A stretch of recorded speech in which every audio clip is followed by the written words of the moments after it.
Yeah, absolutely. Let's bring on board Peter McGuire as well and talk about what really is happening across equity as well as crude markets. Peter, hi, morning. Good to have you on the show. You know, much like the equity market volatility, the same has been happening with crude. First the climb to 40 and now that ease off overnight coming in. Do you think directionally we're headed upwards? Well, good morning. A couple of things. I mean, we've just seen that huge rally as we all anticipated. I think it just shot the lights out. And, many traders were saying there's going to be an uptick. That was very solidly bought into it, considering where we were only 2 months ago on the crude market. And for any market to put on nearly 80% in 3 weeks was nothing short of astounding. So, yes, profit-taking. We understand the second wave. We understand US dollar weakness and general, maybe Wall Street certainly ahead of Main Street. And that's being demonstrated across equity markets with big sell-offs as well.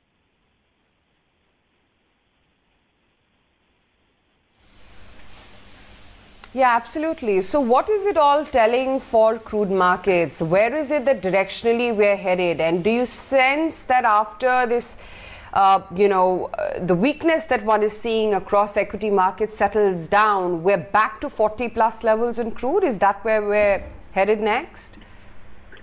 I think there's so many different components that need to be addressed for that to... first off, we've got to see where that US dollar travels.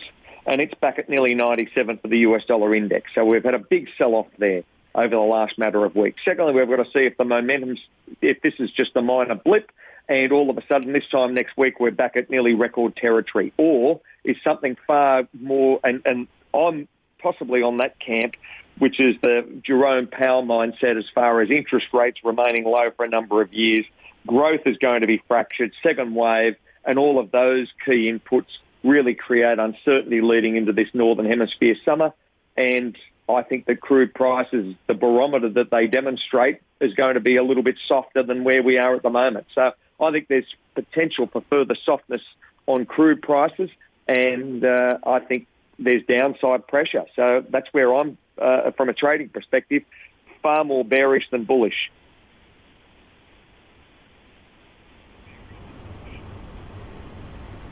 Okay, so clearly, clearly bearish, Peter. Also, while we're on crude, let's talk about the cuts, whether or not you foresee further extensions, what you're anticipating in July and then post that as well. Well, Asia, naturally, you're going to have to worry about compliance. That's going to be the big kicker.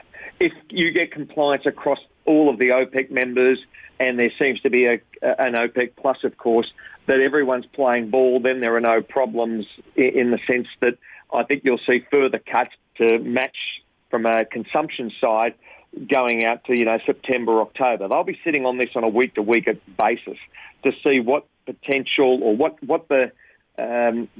consumption is doing as we move forward over that Northern Hemisphere summer. If there are no output issues as far as weather outages with hurricanes or anything along those sort of lines, or geopolitically, then we've just got a normal occurrence coming out of this lockdown.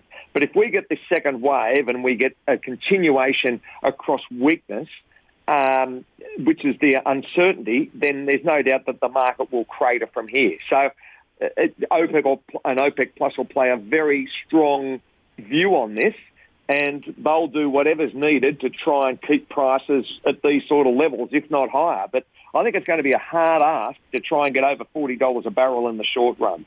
So I think there's further softness and uncertainty for that market.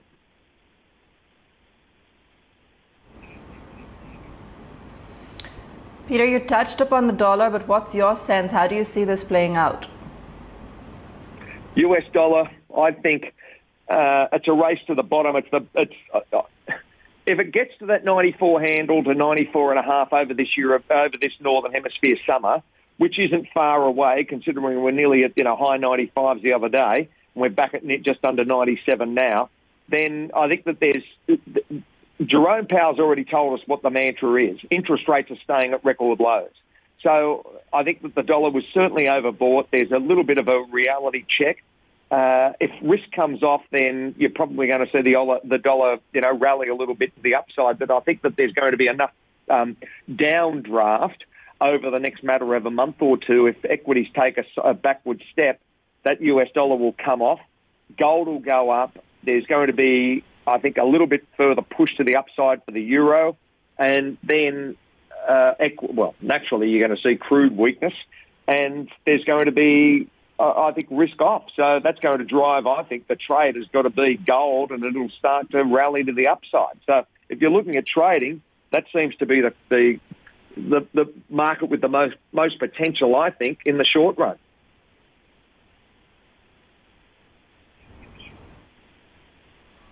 That's been the case for a few months now. Peter, great having you on the show and analysing what really is going on with dollar, crude, and where should you be putting your money in the near term. The clear answer seems to be gold amidst all the uncertainty.